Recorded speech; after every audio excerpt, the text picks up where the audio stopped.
Hoje nós vamos dar continuidade à nossa série Árvore Genealógica de Jesus, amém? Quem tem vindo aí às quinta-feiras? Levanta a mão. Boa quantidade de pessoas. Eu estava essa semana toda estudando sobre o dia de hoje. E hoje, na verdade, a gente vai quase que terminar a árvore genealógica. Por quê? Porque o último personagem que nós falamos aqui foi sobre Zorobabel, lembram disso? E depois de Zorobabel, coloca para mim Mateus capítulo 1.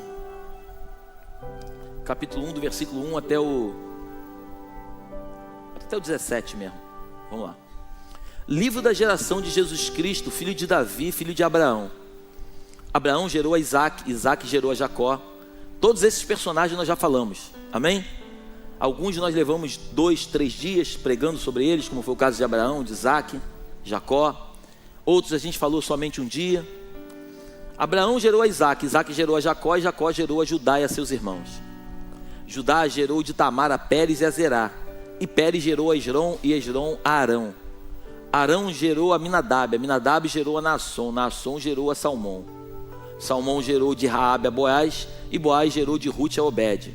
Obed gerou a Jessé. Jessé gerou ao rei Davi, e o rei Davi gerou a Salomão, da que foi mulher de Urias. Salomão gerou a Roboão, e Roboão gerou a Abias. Abias gerou a Asa. Asa gerou a Josafá. Josafá gerou a Jorão. Jorão gerou a Uzias. Uzias gerou a Jotão. Jotão gerou a Acás. Acás gerou a Ezequias. Ezequias gerou a Manassés. Manassés gerou a Amon. Amon gerou a Josias. Josias gerou a Jeconias e a seus irmãos na deportação para a Babilônia. E depois da deportação para a Babilônia, Jeconias gerou a Salatiel. E Salatiel gerou a Zorobabel. Zorobabel gerou a Abiúde. Aqui eu quero começar. Zorobabel gerou a Abiúde. Abiúde gerou a Eliaquim. Eliaquim gerou a Azor. Azor gerou a Sadoc. Sadoc gerou a Aquim. Aquim gerou a Eliúde. Eliúde gerou a Eleazar. Eleazar gerou a Matã. E Matã gerou a Jacó. Jacó gerou a José, marido de Maria, da qual nasceu Jesus, que se chama o Cristo. E o 17 vai fechar: de sorte que todas as gerações, desde Abraão até Davi, são 14 gerações. E desde Davi até a deportação para a Babilônia, 14 gerações. E desde a deportação para a Babilônia até Cristo, 14 gerações. Coloca a mão sobre o seu coração e feche seus olhos, por favor. Graças te damos, Senhor, nesta noite. A tua palavra, meu Deus, ela é fonte de vida para cada um de nós. A tua palavra é o que nos sustenta. É a tua palavra, Deus, que rege essa igreja. É a tua palavra que direciona as nossas vidas. Pode faltar tudo neste lugar, Deus, menos a tua palavra. Por isso eu te peço nesta noite, derrama a tua palavra sobre nós. Derrama uma graça especial sobre a minha vida. Que dos meus lábios possam fluir palavras, assim como tu um dia chamaste Jeremias. Jeremias chegou ao ponto de dizer para ti que ele não passava de uma criança. Mas a tua palavra diz: Jeremias, não digas que tu passas de uma criança, que tu não passas de uma criança. Mas tudo que eu colocar nos teus lábios, assim tu dirás. A minha oração, Deus, eu não sou uma criança, eu sou um adulto. Mas eu não tenho capacidade nenhuma para falar ao teu povo aquilo que tu tens. Por isso eu te peço neste dia, coloca as tuas palavras nos meus lábios. Me diminui por completo nesta noite, de modo que o teu nome seja exaltado. Graças te damos, Pai, crendo firmemente que o Senhor é aquele que começou a boa obra e o Senhor é quem vai terminar essa grande obra. Nós te adoramos em nome de Jesus. Amém e amém. Dê o melhor aplauso que você pode dar a Deus.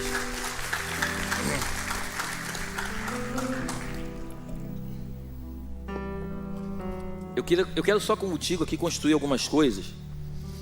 No versículo 17 diz que são 14 gerações, de Abraão até Davi, de Davi até a deportação para a Babilônia, e da deportação da Babilônia até Cristo mais 14. Eu tenho falado aqui, se nós multiplicarmos 3 vezes 14, são 42. Porém, Jeconias, ele foi deportado para a Babilônia e ele volta da Babilônia. Então ele aparece 2 vezes. Então a gente está falando em 41 gerações. Do versículo 13 até o 15, coloca lá para mim, por favor. Zorobabel gerou Abiúde. Abiúde gerou Eliaquim. Eliaquim gerou Azor. Azor gerou a Sadoc, Sadoc gerou a Aquim, Aquim gerou Eliúde, Eliúde gerou Eleazar, Eleazar gerou a Matã, Matã gerou a Jacó, e Jacó, 16, gerou a José. Essas 10 pessoas, tirando José, os 9 antes, eu pesquisei muito sobre eles, e a Bíblia não fala nada sobre nenhum deles. Eu pesquisei no livro dos Hebreus também, para tentar encontrar alguma coisa, a história dos Hebreus, mas também não tive muitas informações relevantes. E eu comecei a entender que o Espírito Santo começou a falar ao meu coração. Eu quero compartilhar contigo aquilo que eu recebi de Deus. Existem algumas pessoas que fazem parte de um processo. Nesse caso, esses homens fizeram parte de uma árvore genealógica de Jesus Cristo. Mas existem pessoas na terra que passam por esta terra e não tem muita relevância. Tem outras que são extremamente relevantes. Mas isso não diferencia uma da outra, a não ser aquilo que fizeram na terra.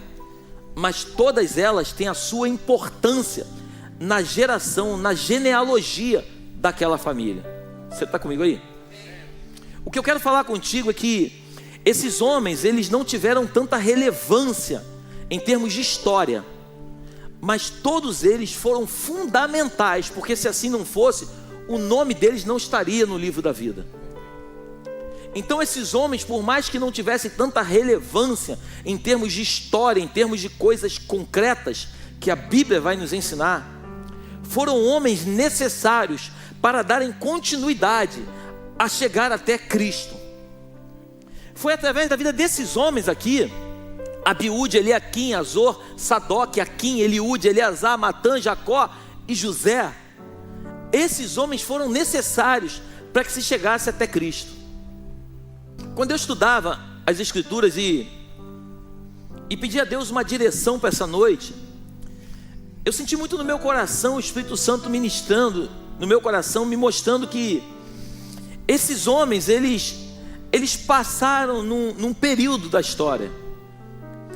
E é muito interessante que quando a gente vai para o Novo Testamento, do Antigo Testamento para o Novo Testamento, algumas Bíblias tem uma folha em branco.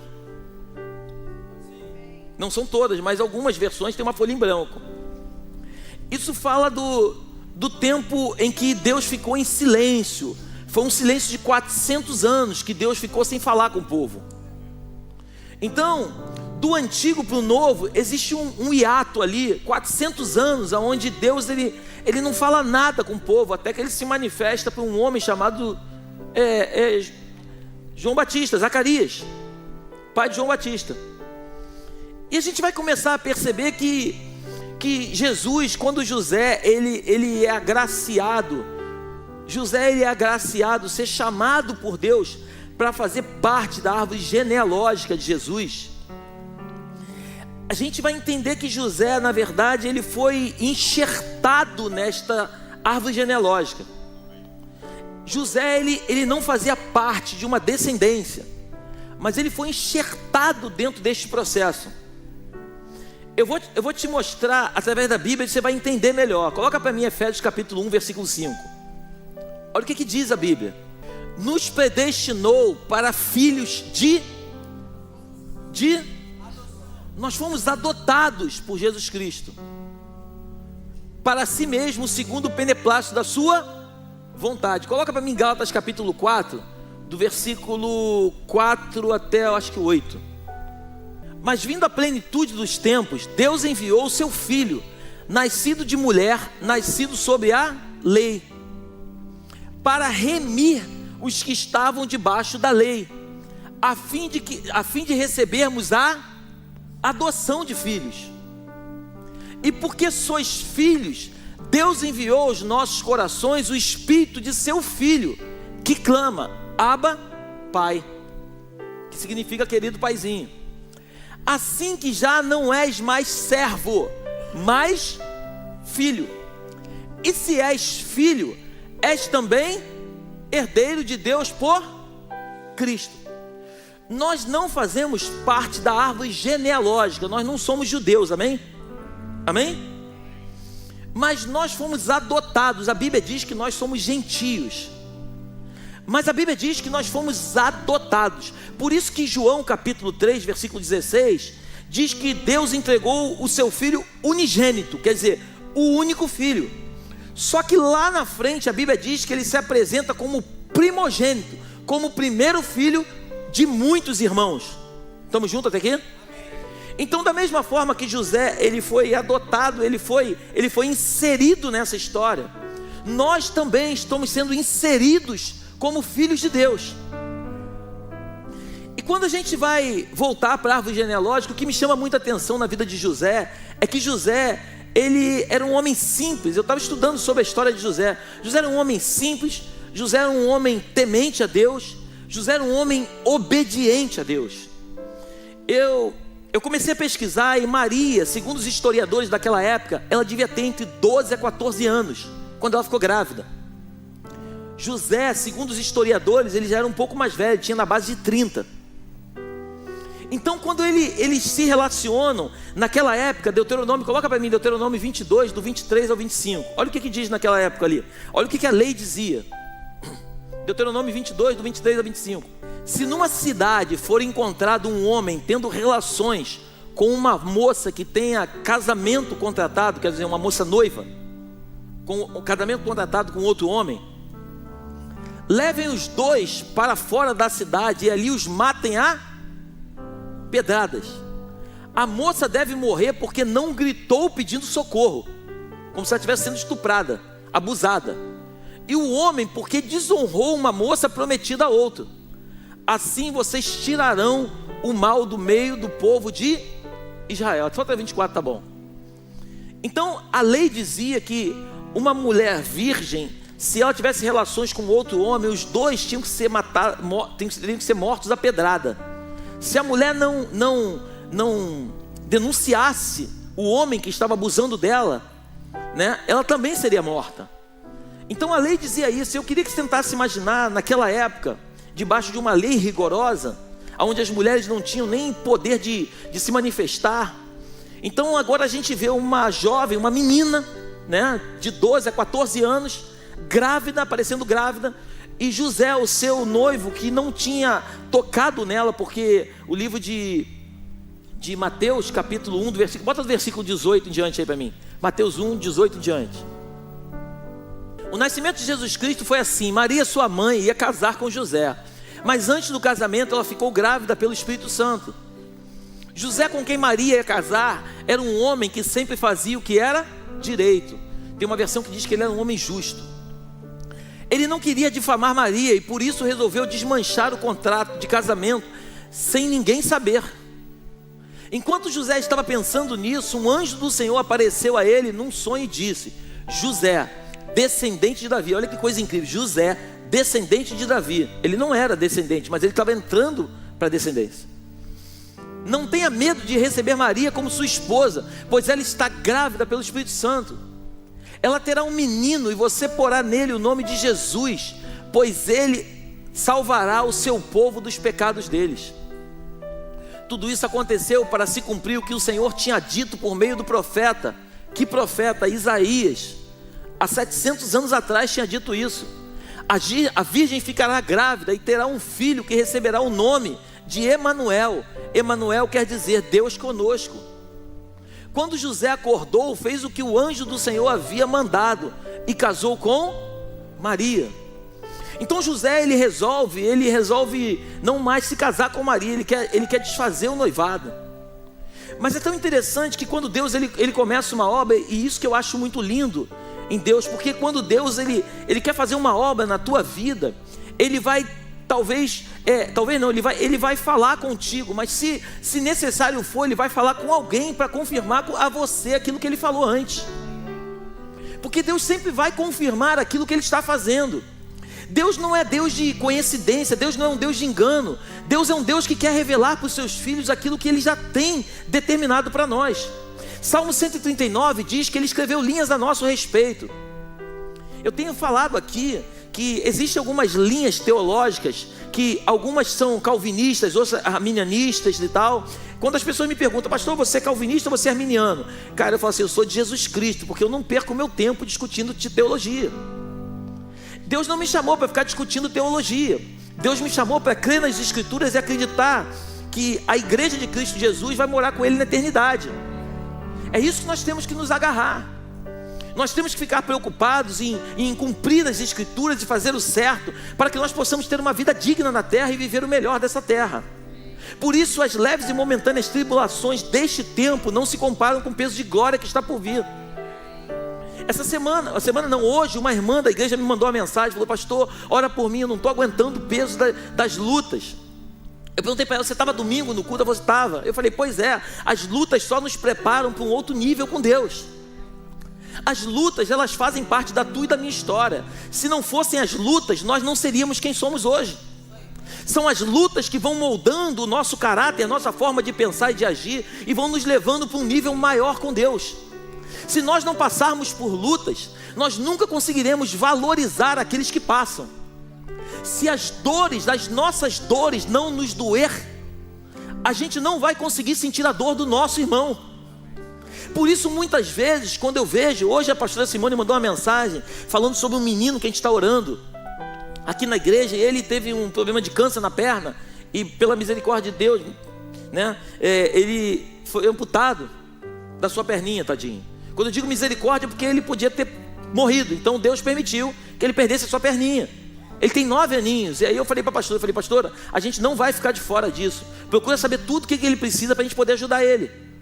Porque se a dor do meu irmão não me doer, e a gente nem conhece esse menino, mas se a dor das pessoas não nos doer, alguma coisa tem de errado na nossa vida. Se a gente acreditar que Deus nos chamou para cuidarmos da nossa história, olharmos para o nosso umbigo e cuidarmos somente daqueles que são nossos, a gente não entendeu o que é o Evangelho de Cristo. Então quando José ele recebe a notícia de que Maria estava grávida, aquilo para ele era uma vergonha, porque ele sabia que ele não tinha tocado na sua noiva, e ele sabia que aquele menino não era dele. Só que interessante que quando o Senhor aparece para ele num sonho, o anjo aparece para ele, o anjo diz para ele, José, fica calmo, esse filho, ela não se deitou com nenhum homem, esse filho é do Espírito Santo. E outra coisa, José, além de ser do Espírito Santo, nem o nome tu vai escolher, José. Tu só vai ser o pai, mas o nome já tem, porque eu já escolhi. O nome vai ser Emanuel, Deus conosco. José talvez pudesse pensar, peraí, eu já não tive relação com a minha mulher, eu estou assumindo um filho que não é meu, e agora eu vou botar um nome que eu não quero. Mas o que me chama muita atenção na vida de José é que José era um homem obediente. Repete comigo, obediente. Obediência é o que tem faltado no povo de Deus. Obediência é uma coisa que está nos faltando cada dia mais. Porque quando a gente lê a história de José, a gente acha muito bonita, a gente fala, pastor, mas foi o Senhor que falou com ele. Mas eu te pergunto nessa noite, quantas vezes o Senhor te visitou em sonhos e falou contigo e você não fez o que ele falou? Porque é muito bom a gente ler uma história e acreditar que José era um homem obediente. Pastor, mas também o Senhor falou com ele. Mas deixa eu te dizer uma coisa, muitas vezes o Senhor falou comigo e falou contigo e nós não fizemos. Muitas vezes Deus usou até pessoas confirmando o que ele falou, mas nós não queríamos acreditar naquilo que ele falou, porque nós temos os nossos achismos. Uma coisa que me chama também muita atenção na vida de José é que José era um homem temente a Deus. O temor ao Senhor, diz a Bíblia em Provérbios capítulo 1, versículo 7, o temor ao Senhor é o princípio da sabedoria. Todo homem sábio, ele tem que temer a Deus. Toda mulher sábia, ela tem que temer a Deus. Quem não teme a Deus, nunca vai conseguir ter a plenitude da sabedoria da sua vida. E temer a Deus não é ter medo de Deus. Temer a Deus é amar a Deus e ter um respeito incondicional por Deus. Davi era um homem que quando ele pecava, as pessoas vinham, o profeta vinha e falava assim, cara, tu pecou. Davi não estava preocupado com aquilo que ele havia cometido com as pessoas. Lê com calma a tua Bíblia. Apesar de ter feito um dano muito grande na vida de Batseba, lá na frente, quando Absalão vem tomar o trono de Davi, a Bíblia diz que Davi tinha um conselheiro chamado Aitofel. Se você estudar a Bíblia, Aitofel, ele era avô de Batseba.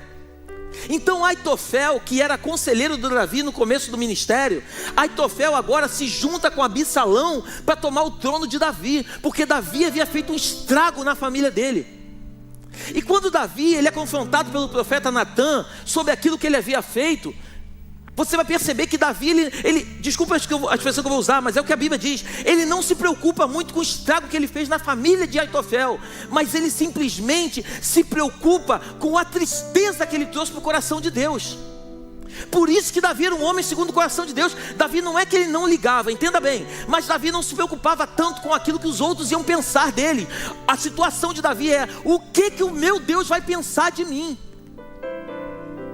Você está comigo aí essa noite? Um homem temente a Deus é um homem que se desvia do mal, é um homem que está preocupado. O que Deus vai pensar disso?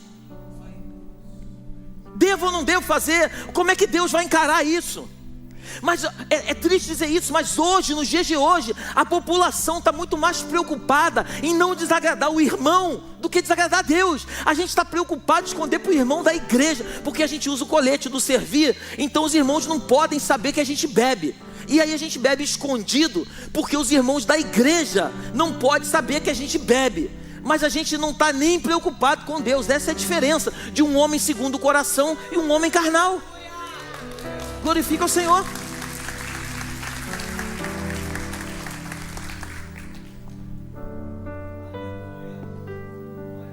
Então a gente está preocupado de desagradar os outros. A gente tem dentro do corpo de Cristo pessoas. Eu já falei aqui uma vez, eu escutei uma frase que já tem alguns anos. Essa frase, ela continua ecoando dentro de mim. Eu gosto muito de gravar algumas frases que surtem efeito na minha vida. E uma vez eu ouvi uma frase dizendo o seguinte: rebelde não é quem sai, rebelde é quem fica. Cara, aquilo para mim foi incrível. Eu não concordo com a visão do pastor Vavá, mas eu continuo andando do lado dele. Eu não concordo com a visão do pastor Vavá. Eu vou continuar sendo amigo dele, mas vou caminhar a minha caminhada e vou deixar ele caminhar dele. Isso não é rebeldia. Isso é porque eu não creio com aquilo que ele crê. Então a gente continua sendo amigo e cada um vive a sua vida.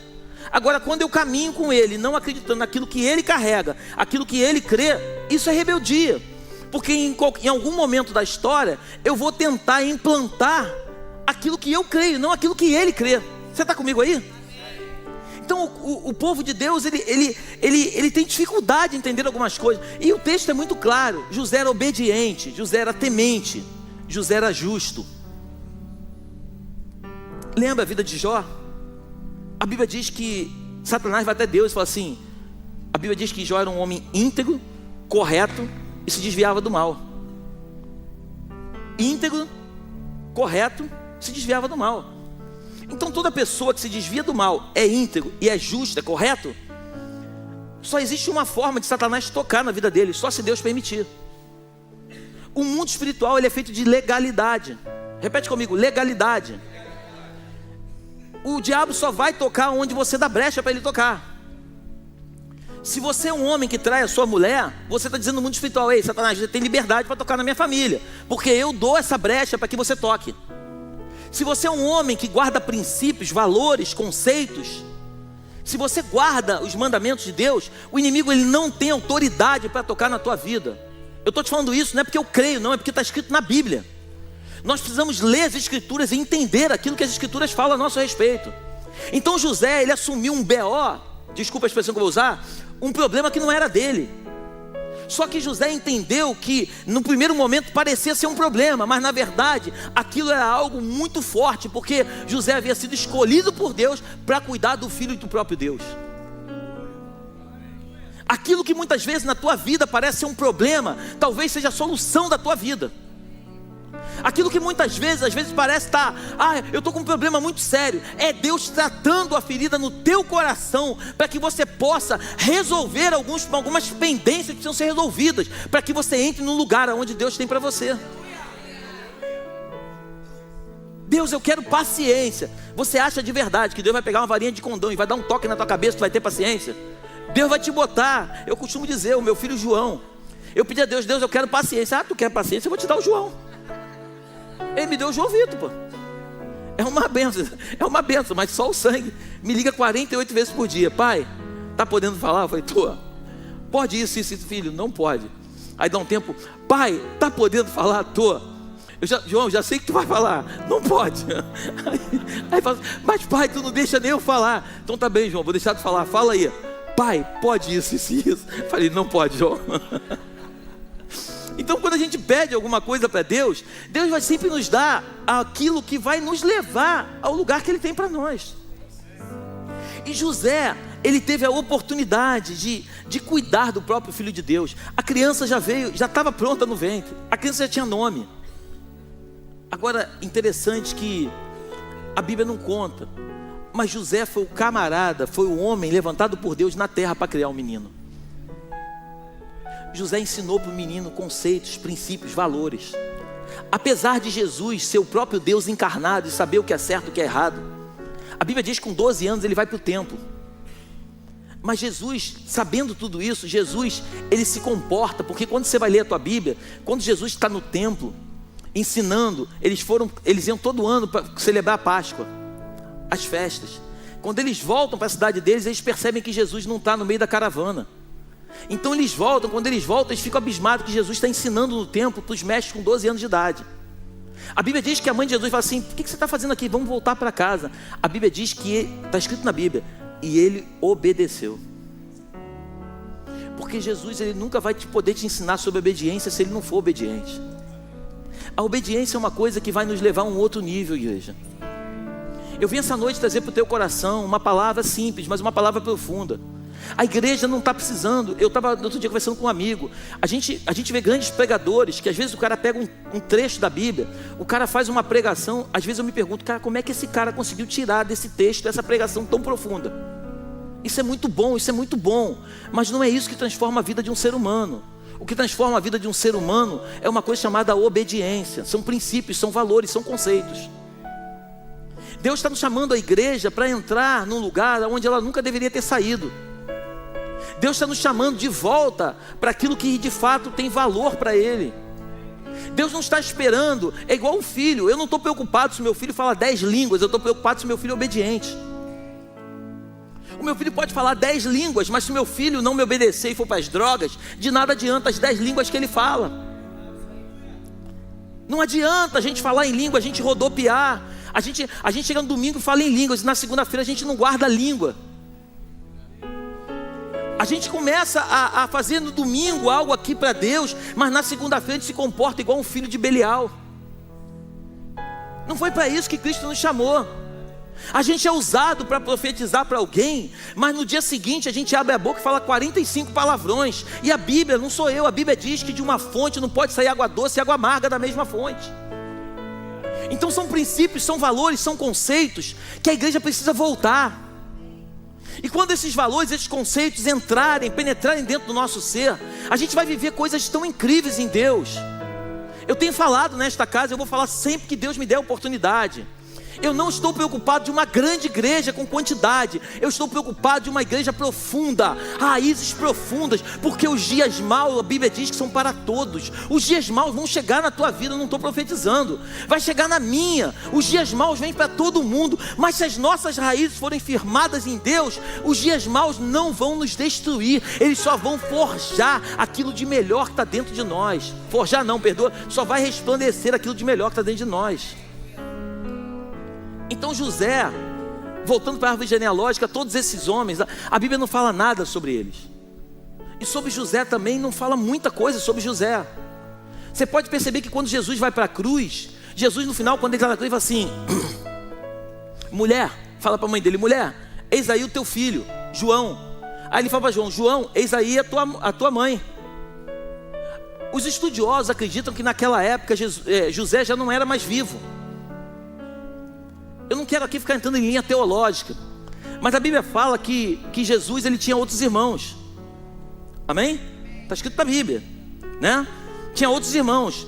Algumas linhas teológicas acreditam, porque lembra o momento em que Jesus está e os irmãos chegam e falam assim: ué, vai lá para Jerusalém, tu não quer aparecer? Lembra disso? Lembra? Os irmãos falam assim: vai lá para Jerusalém, tu não quer aparecer? Vai para lá. E Jesus falou assim: ainda não é chegada a minha hora. Na cultura do Oriente Médio, um filho mais novo não tem capacidade de falar para um filho mais velho esse tipo de linguagem. Porque no Oriente Médio existe o patriarca, o pai, e o filho mais velho, ele tem quase que a função do pai. Ele é tão respeitado quanto o pai. Então o filho mais novo jamais poderia falar assim com o filho mais velho. Estamos juntos aqui? E a Bíblia diz que Jesus, ele era o primogênito de Maria. Então, se ele tinha mais irmãos, isso em uma linha teológica, isso dá para entender que os irmãos não eram filhos de Maria. Amém? Mas aí é uma coisa, um papo um outro dia, a gente para não confundir a cabeça. Amém? Eu quero te mostrar o seguinte: então Jesus, ele vivia no meio de seus irmãos, mas ele não se comportava de uma forma diferente, como um ser divino na terra. Ele veio para essa terra para pregar a palavra. A Bíblia diz que muitos seguiam ele pelo pão que ele oferecia, mas tinham muitos que andavam com ele por aquilo que ele era. E hoje, é triste dizer isso, mas o mundo passa, o tempo passa, e continua nos dias de hoje, muito procurando Jesus por aquilo que ele pode oferecer. Vão para a igreja para fazer campanha da prosperidade, porque acreditam que quanto mais dinheiro vão dar, mais ricos vão ficar. Não, Jesus nunca prometeu isso para mim e para você. Quando a Bíblia fala do sacrifício, não está falando para a gente sacrificar para ter dinheiro, está falando para a gente sacrificar para mostrar o tamanho do nosso amor por Ele, o tamanho da nossa fidelidade por Ele.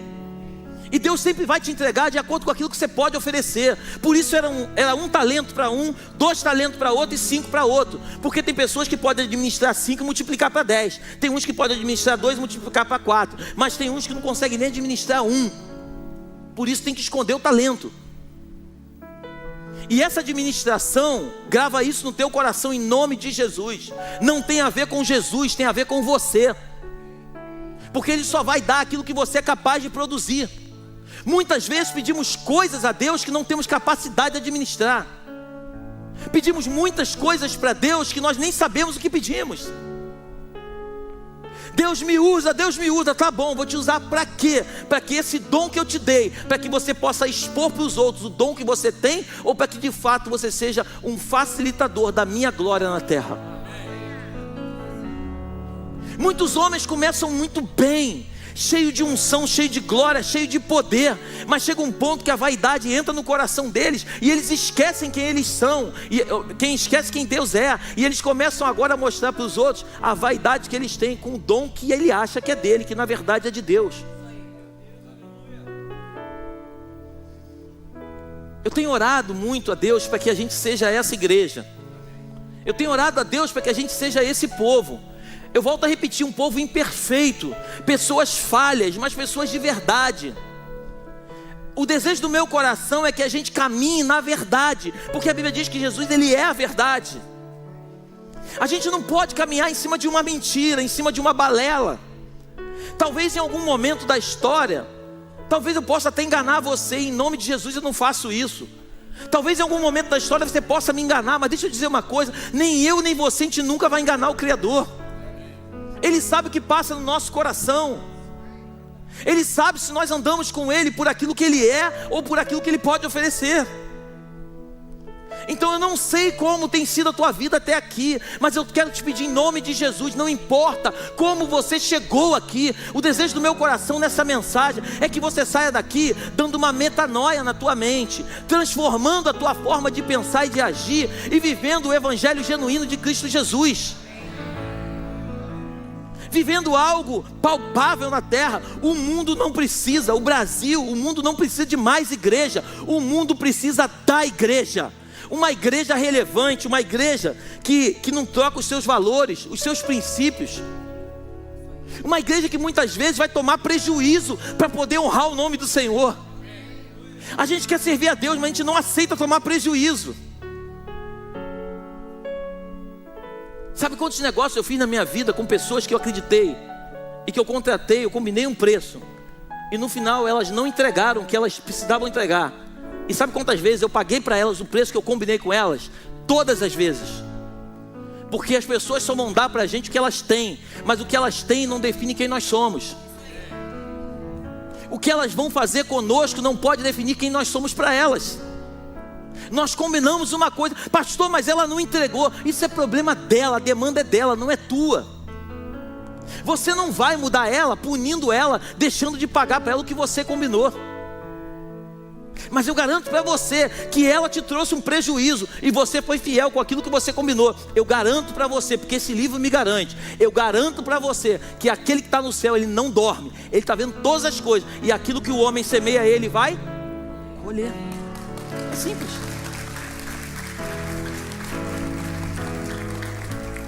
conosco nesta noite, Espírito Santo. Nós precisamos ouvir a tua voz. Somos guiados por ti neste lugar, Senhor. Queremos encontrar a tua face. Queremos andar nas tuas veredas. Eu quero fechar só dizendo mais uma coisa. Coloca para mim Isaías capítulo 7, do versículo 3 até o 14. O Senhor Deus disse a Isaías: vá com seu filho Sear, Jesube, encontrar-se com o rei Acais. Acais era rei naquela época. Ele estará na estrada onde os tintureiros trabalham, perto do canal que traz água do açude de cima. Diga ao rei que fique alerta, mas que não perca a calma, que não tenha medo, nem fique desanimado por causa do ódio do rei Rezim, dos Sírios e do Peca, e do rei da Peca. Eles são menos perigosos do que 2 tições soltando fumaça. Os sírios, junto com o rei Peca e os israelitas, estavam fazendo planos para prejudicar o rei Acais. Eles combinaram o seguinte: vamos atacar o reino de Judá, porque o reino era dividido em 2 partes. Os israelitas eram da tribo do norte, Samaria, e Judá, Jerusalém, tribo do sul. Vamos atacar o reino de Judá, conquistar o seu povo e forçá-lo a aceitar o filho de Tabeal como rei. Porém eu, Senhor, afirmo isso não acontecerá.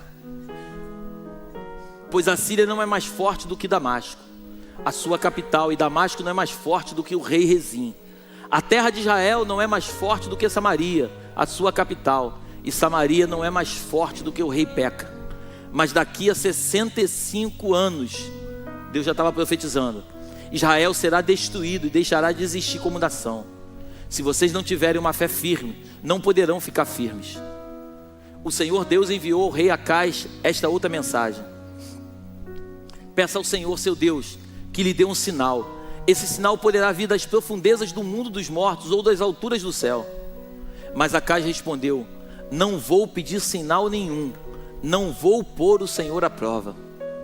Então Isaías disse: escuta bem isso aí, escutem, descendentes do rei Davi, será que não basta vocês abusarem da paciência das pessoas? Preciso abusar também da paciência do meu Deus? Pois o Senhor mesmo lhe dará um sinal: a jovem que está grávida dará à luz um filho e porá nele o nome de... Deus estava profetizando isso lá atrás, antes de José se tornar pai de Jesus. Quando Jesus nasce, é muito interessante. Antes de Jesus nascer, a Bíblia diz que Herodes, ele propõe um censo. Então cada homem tinha que ir para a sua cidade, para se alistar na sua cidade. Aí sabe o que acontece? José, que era um homem temente, reto e obediente, ele pega Maria com 9 meses de barriga, e ele vai para um lugar chamado Belém, Betlehem, casa do pão. Sabe por que ele foi para Belém? Coloca para mim Miqueias capítulo 5, versículo 2, por favor. E tu, Belém Efrata, posto que pequena entre milhares de Judá, de ti me sairá o que será Senhor em Israel, cujas origens são desde os tempos antigos, desde os tempos da... Sabe o que José fez? Tinha um censo. Ela estava grávida de 9 meses. José podia pensar: o filho já não é meu, não fui eu que coloquei o nome. Agora eu vou sair daqui para ir lá para Belém, com essa mulher 9 meses grávida, caminhar tudo isso, porque naquela época não tinha avião, caminhar tudo isso para chegar lá em Belém, eu não vou. Mas sabe por que Deus levantou José naquela geração? Porque José era um homem temente a Deus, José era um homem obediente a Deus, e a palavra de Deus precisava se cumprir, aquilo que o profeta Miqueias havia falado há muitos e muitos anos atrás. O que eu quero te dizer, é que eu finalizo essa mensagem, é que quando Deus te fez, eu não sei se você crê nisso, mas agora eu quero ser profeta na tua vida. Quando Deus te fez, Ele te fez com um propósito específico. Já estava tudo determinado por Deus, quem você seria na terra. E só existe uma forma de impedir aquilo que Deus determinou para você: é você próprio. não obedecendo aquilo que Ele disse que vai acontecer. Porque Salmo 139 diz que Ele escreveu as tuas linhas. Então se você não obedecer, não tem problema nenhum. Só que aquilo que Ele prometeu não vai se cumprir. Agora, se você for obediente, creia no teu espírito. Se você for obediente, você vai viver os melhores dias da tua história. Você vai viver as melhores coisas que essa terra pode te oferecer. Ah, pastor, mas eu acreditava que eu tendo muito dinheiro eu ia ser feliz. Talvez você nem foi chamado para ter muito dinheiro. Talvez você foi chamado para ser um profeta, para libertar pessoas nessa geração. Porque, segura. Porque se dinheiro fosse sinônimo de felicidade, os ricos eram felizes e os pobres eram infelizes. A gente vê muito pobre feliz e a gente vê muito rico em depressão. Porque o dinheiro não tem a ver com felicidade. Dinheiro é meio de vida, dinheiro não é finalidade para ninguém. O que Deus nos chamou, igreja, é para cumprirmos o nosso propósito em Deus. É andar de acordo com aquilo que Deus tem para nós. Se nós entendermos isso, nós vamos fazer com que esse Rio de Janeiro, eu creio nisso, Deus nos chamou para mudar o Rio de Janeiro. Deus nos chamou para mudar o Brasil. Creia nisso. Talvez, você é muito prepotente. Pode pensar o que quiser, porque Deus sempre vai levantar alguém no meio do povo para fazer a sua obra. Quem eu posso enviar? Quem eu posso enviar? Isaías, eis-me aqui, envia-me a mim. Eu não sei você nessa noite, mas eu quero dizer para o Senhor: eis-me aqui, envia-me a mim. Eis-me aqui, envia-me a mim. Eu só quero poder ouvir a voz do Espírito e fazer aquilo que Ele nos conduz para fazer. Você não foi chamado para agradar pessoas. Você não foi chamado para que as pessoas fiquem apreciando a forma como você fala, como você se comporta. Ei, esquece isso, isso não é de Deus. Você foi chamado para obedecer. Você foi chamado para andar no lugar onde Deus tem para você. Tem pessoas que não vão te suportar, mas isso pouco importa. Chamavam Jesus de beberrão, de comilão. Mas a Bíblia diz que Ele foi para o matadouro mudo como uma ovelha. Ele chegou lá, Ele não deu um pio. Ele fez com que toda a Escritura se cumprisse. Porque era necessário que Ele se apresentasse como o Cordeiro de Deus para tirar o pecado do mundo. Você está comigo aí ou não? Eu peço nessa noite, em nome de Jesus, que a gente entenda isso. Porque se nós entendermos isso, nós vamos viver o melhor capítulo da nossa vida. Feche os seus olhos que eu quero orar. Pai, graças te damos neste dia. Exaltado seja o teu nome no nosso meio. Tu és o amado da nossa alma. Tu és o nosso Senhor. Tu és o nosso Salvador. Tu és o nosso Abba, o nosso paizinho, o nosso querido. Nos ensina, Jesus, eu te peço nessa noite, nos ensina a andar com os teus passos, nos ensina a pensar com tua mente, nos ensina a viver conforme a tua promessa, nos leva para este lugar que o Senhor tem para nós, Senhor. Vem sobre nós, Pai, com uma graça especial nesses dias. Todo e qualquer espírito de religiosidade seja quebrado nesta noite pelo poder do nome de Jesus. Todo espírito de divisão, todo espírito de encantamento, todo espírito contrário ao teu, eu dou uma ordem na autoridade do nome de Jesus que se afaste de nós. Enche a tua casa com a tua glória, Senhor. Visita a tua igreja, Deus. Assim como tu foi com José, fala conosco em sonhos. Eu quero sonhar, Deus. Eu quero ver aquele lugar pronto, Deus. Eu quero ver aquele lugar pronto, Deus, nos meus sonhos.